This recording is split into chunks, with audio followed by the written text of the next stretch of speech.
Olá! Essa videoaula é parte das atividades não presenciais da disciplina de Estágio Supervisionado 4, para cumprir a carga horária prática de modo excepcional em virtude da pandemia de Covid-19. Eu sou Denise, aluna do curso de Licenciatura em Turismo pela Universidade Federal do Estado do Rio de Janeiro, Unirio, pelo consórcio CEDERJ. O tema da minha videoaula é lazer. Bom, vamos começar.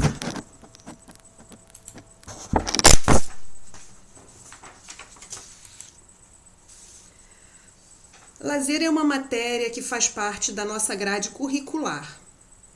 Ela é complexa, está inserida em outras ciências como antropologia, sociologia. Vou tentar aprofundar esse tema no decorrer da nossa aula.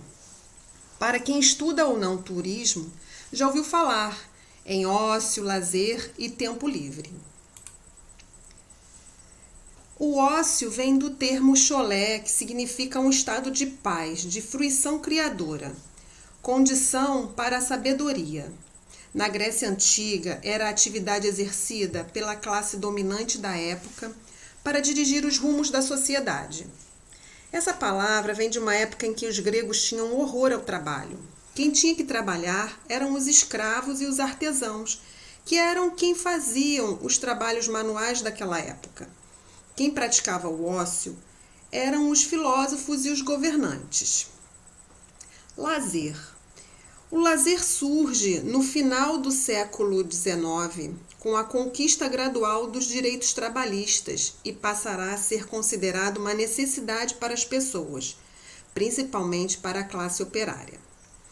E o tempo livre é todo o tempo liberto que a gente tem das ocupações de trabalho, que começou a ser usado a partir da primeira Revolução Industrial, no final do século XVIII. De acordo com Veblen, antes do advento da sociedade industrial, o conceito de lazer não existia. A classe dos senhores constituía uma classe ociosa, onde o trabalho era visto como indigno e devia demonstrar a todos que tinha dinheiro suficiente para poder viver sem nada produzir. Essa mudança veio a partir do século XVIII, com a primeira Revolução Industrial, que se intensificou ainda mais com a segunda Revolução Industrial no século XIX. A Revolução Industrial trouxe as aglomerações nas cidades, as cidades ficaram cada vez mais cheias e, com isso, as condições de se viver e trabalhar nas cidades eram cada vez mais insalubres. A carga horária da jornada de trabalho era de 14 a 16 horas por dia. Havia exploração infantil, a exploração da mulher, a falta de higiene e, consequentemente, a proliferação de doenças e além das condições mínimas para esse trabalhador. Eles trabalhavam exaustivamente por um salário irrisório, que não dava nem para comer e muitas vezes eles trabalhavam por um prato de comida e dormiam na própria fábrica. Com esse clima adverso, de insalubridade, de horas, muitas horas de trabalho, a classe operária se uniu e faziam as grandes reivindicações, paralisações, que foram as greves do século XVIII e XIX. Eles reivindicavam os 3/8. 8 horas para trabalhar, 8 horas para dormir e 8 horas de descanso. Com isso, podemos dizer que o moderno fenômeno do lazer surgiu a partir da tensão entre a classe dominante e a classe operária. Vou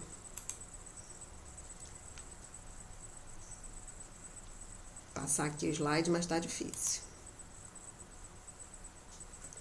E as coisas mudam, com a conquista gradual dos direitos trabalhistas, como a instituição do domingo, a redução da jornada de trabalho, o repouso semanal remunerado, que hoje nós temos, muitos têm sábado e domingo, outros têm só domingo.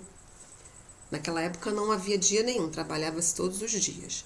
No final do ano também temos as férias e no final do tempo de serviço a aposentadoria. O tempo livre se torna uma realidade na vida do proletariado. Com isso, com os direitos garantidos, é possível pensar no tempo livre e, dentro do tempo livre, se pensar no lazer.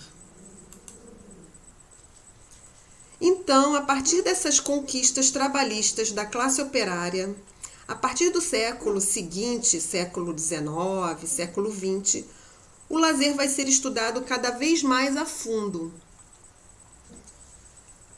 Vamos ter estudiosos da sociologia, psicologia, enfim, várias áreas. E o lazer passa a ser considerado uma necessidade entre as pessoas para recompor as suas forças de trabalho e ao longo dos séculos passará a ser também um bem de consumo. Sabemos que o lazer, e daí vem o turismo como conhecemos hoje, faz parte do lazer. São dois fenômenos que só podem ser praticados a partir do tempo livre. Mais à frente, vamos ver isso e saber também quais são as ciências que estudam o lazer. E que estão elas, né? O lazer é um tema complexo, envolve várias ciências, vários estudiosos para entender esse fenômeno.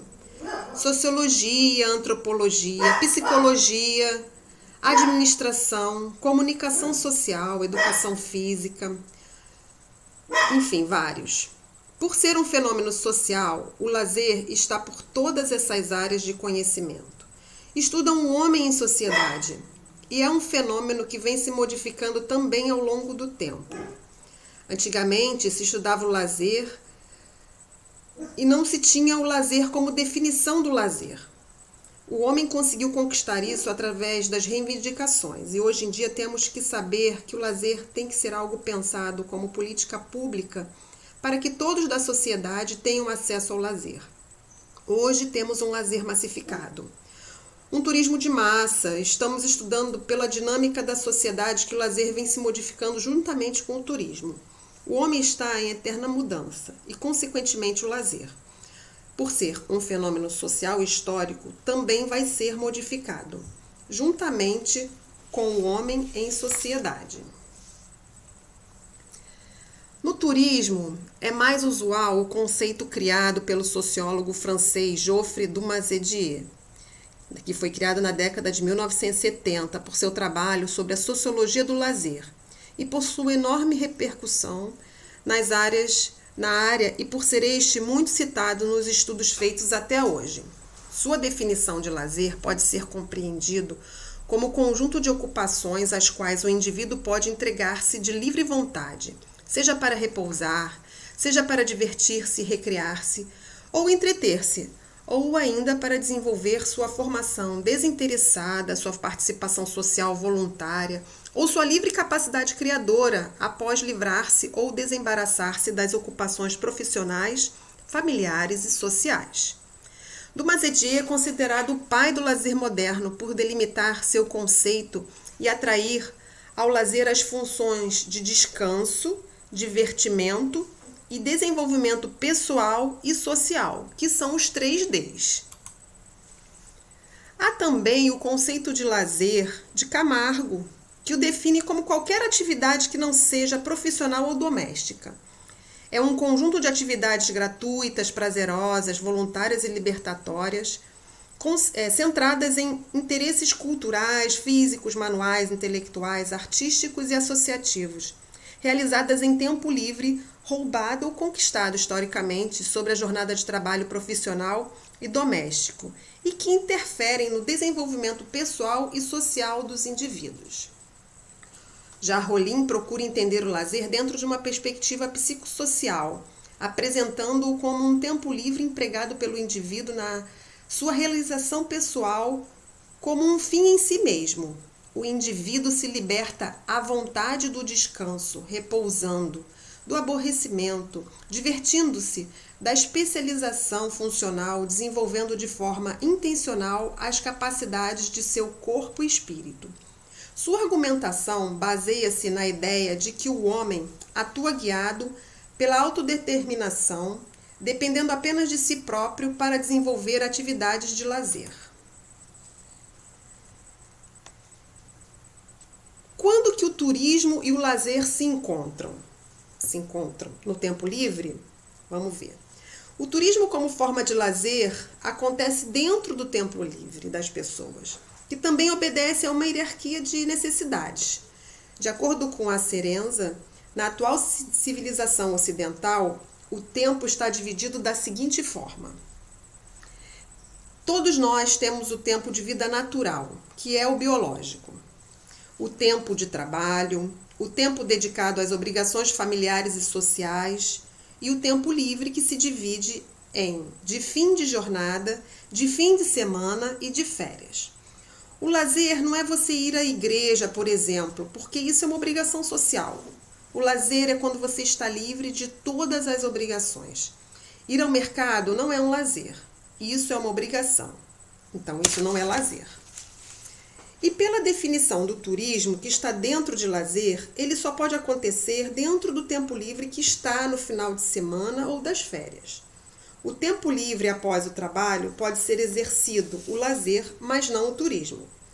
Pois para ser turismo é necessário que você esteja 24 horas ou mais fora da sua residência para você fazer o turismo, sendo que o que vai unir turismo e lazer é o tempo livre. Nós já falamos que o lazer é estudado por outras ciências, possuindo essa interdisciplinaridade por ser um fenômeno social. E dentro da psicologia estudamos, a partir de marketing, estudamos a pirâmide Maslow, que é uma pirâmide sobre as necessidades humanas e é onde entra o lazer e o turismo como necessidade. Na base da pirâmide, temos as necessidades físicas, que são as fisiológicas e de segurança. Por exemplo, comer, dormir, beber, respirar. Depois temos as necessidades de segurança, que é um emprego, a propriedade, segurança da nossa família. Depois temos as necessidades sociais, que são as afetivas. Por exemplo, amor, amizade, família, comunidade. As necessidades de estima, que é o reconhecimento, status e autoestima, e no topo da pirâmide, as realizações pessoais, que é o talento, independência, autocontrole e desafios. E o lazer e o turismo vêm no topo desta pirâmide. Para o turismo acontecer, todas essas outras necessidades precisam ser sanadas, pois ninguém vai viajar faltando comida em casa, desempregado ou doente.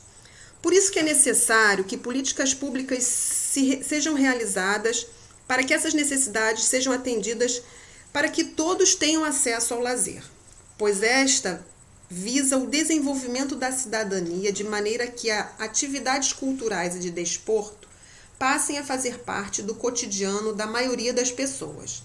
Elas trazem benefícios não só para a saúde física, como para a saúde mental e psicológica.